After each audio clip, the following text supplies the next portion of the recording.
Hi, welcome back. And in the spirit of innovation here at the Swedish Market Research Day, we're now going to try 2 guests at one time. And look, no ropes, no hands. You can follow us on Twitter using #SMRD12. You can also just check you're getting a good live stream from smrd.se, the website.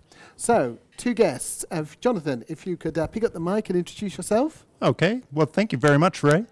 My name is Jonathan Gable, and I head up the German office of Brainjuicer. Brainjuicer, the online research and innovation company. Okay. And Christiane, if you could just introduce yourself. And again, the microphone needs to be really close. My name is Christiane Quaas. I work for Boehringer-Ingelheim, a pharmaceutical company, let's say an international company in the area of pharma stuff. I work for the consumer healthcare part, so for the products you can buy yourself in the pharmacy. So which sort of products? So, for instance, products against cough and cold. Like, can I name brands if you want? You can. You've saved the cough and the cold. Yeah. You've for cured cough it. And cold, yeah. Like Mucosolvan, or a product called so people tend to pronounce it Mucoangin, but it is called Mucoangin. Some stuff in the area of multivitamins, like the brand Pharmaton, and another brand called Antistax for a very weird problem. It's called venous insufficiency. Oh, wow. Yeah, and it's interestingly a problem most women suffer from, but are not realizing that it could be a condition that progresses in future. Right, and you're here to speak at the conference? Yes. And so you'll be speaking on? So I'm the client of Brainjuicer, and I'm speaking about a case we have recently seen in the area of new product development and the benefits of adding so-called Reasearch to the usual classical me research. Okay, so Jonathan, tell us about Reasearch. Yeah, absolutely. A lot of research is based on the premise that you must only ever ask me, about my preferences, my motivations, my aspirations. The problem is, I have no idea what those are. And even if I did, I would probably lie to you because our capacity, our tendency as humans is to be self-deceit machines. But there's good news. What we're good at is observing others, predicting others' behavior even, and interpreting others' behavior, because we, as Mark Earls has pointed out in the book Heard, and also in his more recent book, which Francesco alluded to, exactly, I'll have what she's having, the famous quote from When Harry Met Sally. We are social animals. We're very, very good at picking up behavior of others and copying that behavior, and we can actually use this social nature of humans to get at human behavior in new ways, and this is the subtitle of our presentation, New Ways of Looking, Listening, and Learning. And how have you used it in this project? Well, it's really 4 stages. Mass anthropology, so it's clever mining of data that already exists, which Christiane and her team did also together with us.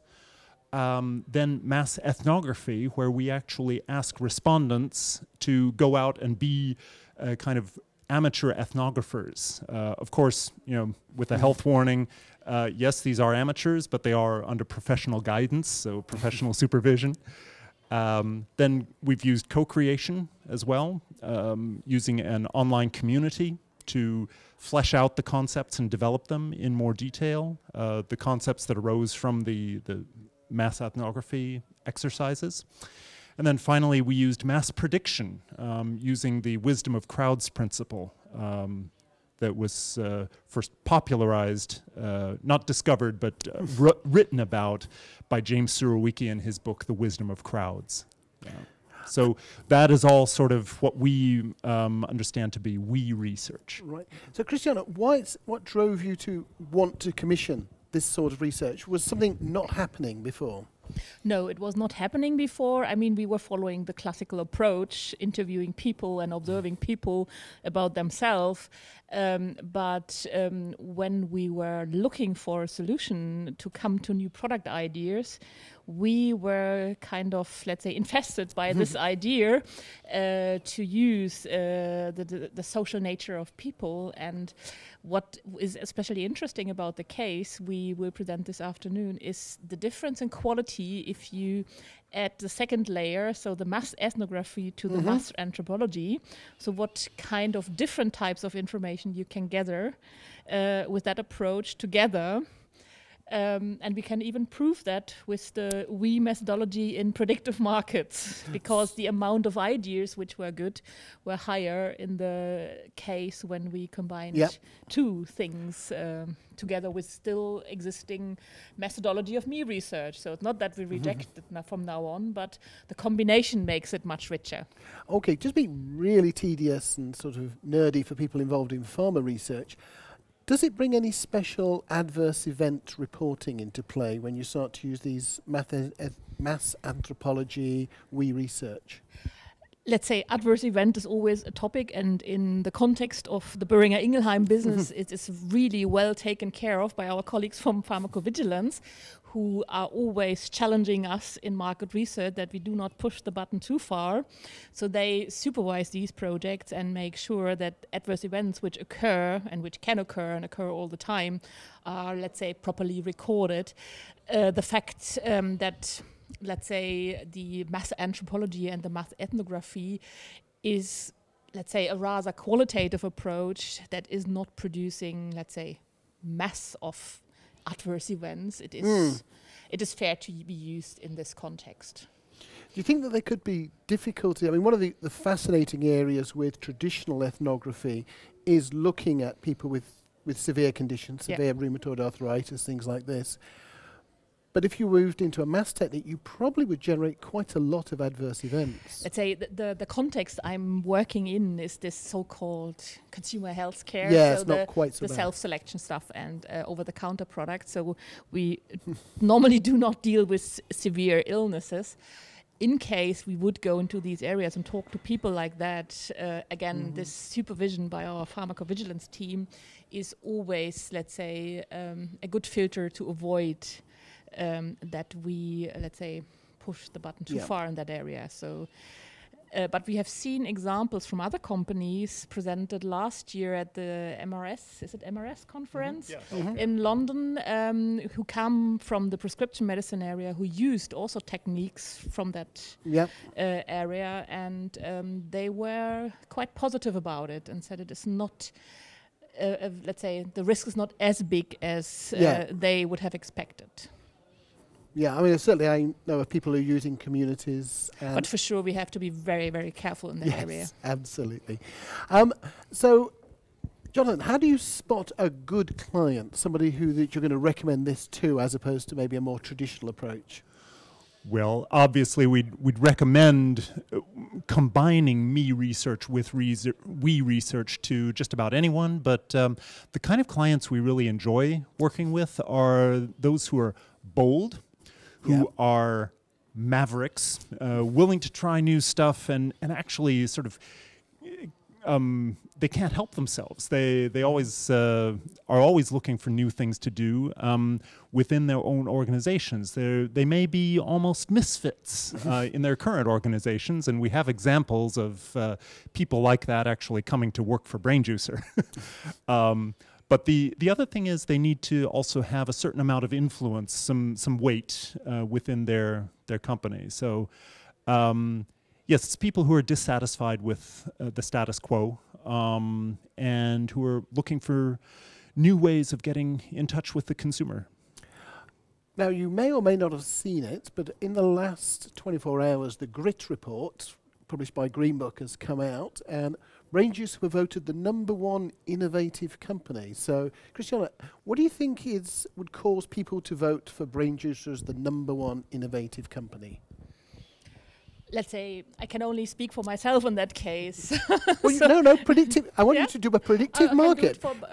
Why do you think other people would be voting for Brainjuicer? Let's say I'm sure they are convinced by the style, which is totally different versus, let's say, many other market research agencies. So what I think is different is the communication style.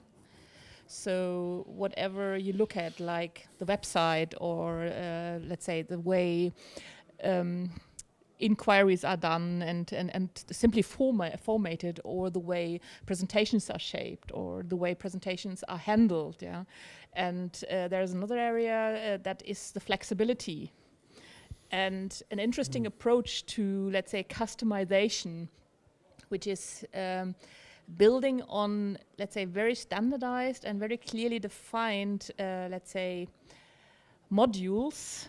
But these modules can be used in so many different ways and can fulfill so many different needs that it is really, I would say, also the cost efficiency of customization in that case. Yeah.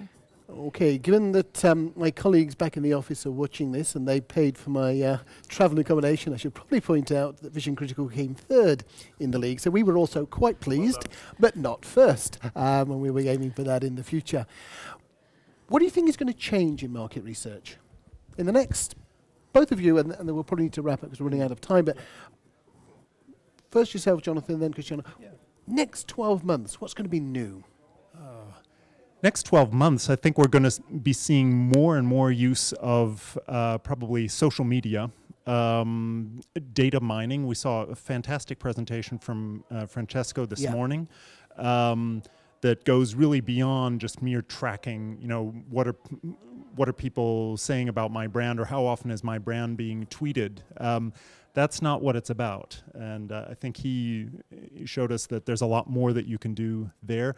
I think also, though, that behavioral economics is going to be, it already is a very hot topic. We'll be looking at that this afternoon as well. Some of our colleagues are going to be presenting about that. And you see that coming up more and more often, and we at Brainjuicer are actually developing a suite of methods and also of training modules to help our clients deal with behavioral economics in a productive way. So those are two things on the horizon. Excellent. Yeah. Christiane, what do you think is coming up that's new from a client perspective? So what I'm hoping for, actually, from a client perspective, is to see more and more agency helping us on the so-called input side of the market research. So the part I like better than testing any kind of stimulus is the creative task to help the marketeers with development of, let's say, concepts, with development of consumer insights, even with the development of creative ideas. And the tools and techniques which are coming out the social media context are extremely helpful in that area. And if they are combined with the right level of consultancy, so I don't mean the, let's say, classical consultants, but really a typical, let's say, market research, marketing consultancy, I, let's say, also can get from Brainjuicer colleagues. But I would like to see more opportunities like that. Super. Thank you both very much.